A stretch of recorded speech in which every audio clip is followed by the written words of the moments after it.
MS word 2016 के इस अध्याय में टेबल टूल्स के तहत लेआउट टैब में आज आप सीखेंगे मर्ज और सेल साइज ब्लॉक के ऑप्शंस का उपयोग करना।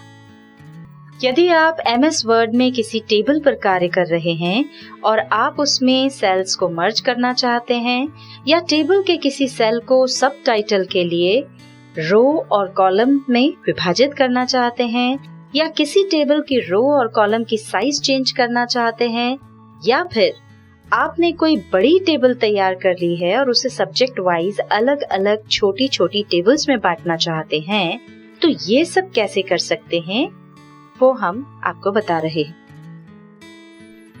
यहाँ हमने पहले से एक टेबल बना रखी है और उसको हमने नाम दिया है मार्क्स टेबल।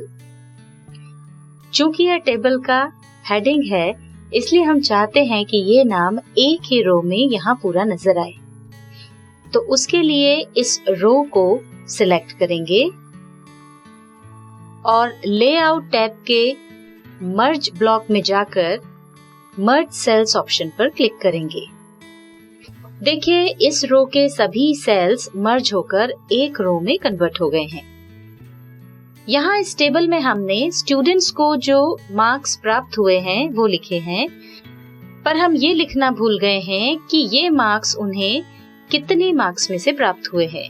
उसके लिए पहले हम सब्जेक्ट वाली रो सिलेक्ट कर लेते हैं। अब हम स्प्लिट सेल्स पर जाकर क्लिक करेंगे। अब ये देखिए एक विंडो ओपन हो गई है। अब आपको सेल में कितने कॉलम और रोज इंसर्ट करनी है वो आप यहाँ से चुन सकते हैं। हमने एक कॉलम और 2 रोज चुनी। अब मर्ज सेल बिफोर स्प्लिट को डीसिलेक्ट करके ओके पर क्लिक करेंगे। ये देखिए सेल को स्प्लिट करने के बाद सभी सब्जेक्ट के नीचे एक रो इंसर्ट हो गई है। अब यहाँ पर हम पेपर के टोटल मार्क्स लिख देंगे। जितने मार्क्स का पेपर था वो सब हमने यहाँ पर डाल दिए हैं। हर पेपर 100 मार्क्स का था और टोटल हुए 500। इन टोटल मार्क्स में से स्टूडेंट्स को जो मार्क्स मिले हैं वो नीचे लिखे हुए हैं। अभी हमने एक से ज्यादा सेल्स सिलेक्ट करके उनमें स्प्लिट सेल की सहायता से एक रो इंसर्ट की। इसी तरह हम एक से ज्यादा सेल्स सिलेक्ट करके स्प्लिट सेल की सहायता से उनमें कॉलम्स इंसर्ट कर सकते हैं। आइए देखते हैं कैसे। इसके लिए जो भी कॉलम्स हमको स्प्लिट करना है पहले उनको सिलेक्ट कर लेंगे और उसके बाद हम स्प्लिट सेल्स ऑप्शन पे जाएंगे। अब यहाँ से चूंकि हमको नंबर ऑफ रोज तो बढ़ाना नहीं है, ये एक ही रखना है, इसको हमने 1 कर दिया और नंबर ऑफ कॉलम्स हमको 2 चाहिए, इसको हमने 2 कर दिया। और अब मर्ज सेल्स बिफोर स्प्लिट को डीसिलेक्ट करके ओके पर क्लिक कर देंगे। ये देखिए जितने कॉलम्स हमने सिलेक्ट किए थे वो सभी स्प्लिट हो गए हैं और हर कॉलम 2 कॉलम्स में बढ़ गया है। अब यहाँ पर ये हमने एक टेबल ली है जो कि क्लास 10th की मार्क्स टेबल है। मान लीजिए कि हमने 10th क्लास के स्टूडेंट्स की इस मार्क्स टेबल में गलती से 11th क्लास का डेटा भी फिल कर दिया है। ऐसी स्थिति में आप इन्हें अलग अलग टेबल में बांट सकते हैं। इसके लिए जहां से भी आपको टेबल को स्प्लिट करना हो या बांटना हो वहां क्लिक करें और स्प्लिट टेबल पर क्लिक करें।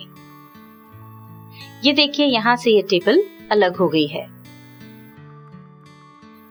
अब यदि आपको किसी रो की हाइट बढ़ानी या घटानी हो तो उस रो में क्लिक करें और लेआउट टैब के सेल साइज ब्लॉक में जाकर यहाँ से आप इन एरोज की मदद से हाइट बढ़ा या घटा सकते हैं। रो की हाइट बढ़ाने का एक तरीका और है।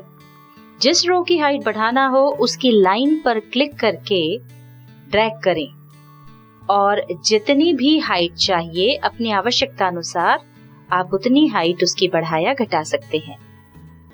यह हमने कुछ रोज की हाइट यहाँ पर बढ़ाकर बताई है। अब आप यहाँ देख रहे हैं कि किसी रो की हाइट कम है तो किसी की ज्यादा। इन्हें एक समान करने के लिए डिस्ट्रीब्यूट रोज ऑप्शन पर क्लिक करें। ये देखिए, अब सभी रोज की हाइट एक जैसी हो गई है। जिस तरह हमने आपको रोज की हाइट बढ़ाना या कम करना बताया, उसी तरह आप कॉलम्स की विड्थ यानी चौड़ाई भी बढ़ा या कम कर सकते हैं। जिस कॉलम की विड्थ चेंज करना हो उसमें क्लिक करें और फिर लेआउट टैब के सेल साइज ब्लॉक में जाकर यहाँ से एरो के द्वारा आप विड्थ को बढ़ा या घटा सकते हैं। दूसरा तरीका है कि आप कॉलम की लाइन पर क्लिक करके ड्रैग करें और आपको जितनी भी विड्थ चाहिए अपनी आवश्यकता अनुसार उसे उतना बढ़ा लें या घटा लें। अब आप यहाँ देख रहे हैं कि हर कॉलम की विड्थ अलग अलग नजर आ रही है। हम इन्हें एक समान करना चाहते हैं तो डिस्ट्रीब्यूट कॉलम ऑप्शन पर क्लिक करेंगे। ये देखिए, अब सभी कॉलम्स की विड्थ एक जैसी हो गई है।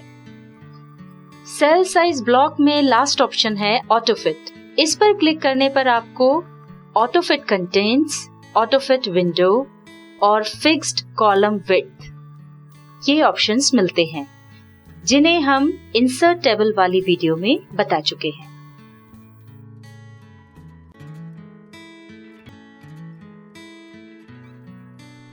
MS Word 2016 के इस अध्याय में टेबल टूल्स के तहत लेआउट टैब में आज आपने सीखा मर्ज और सेल साइज ब्लॉक के ऑप्शंस का उपयोग करना।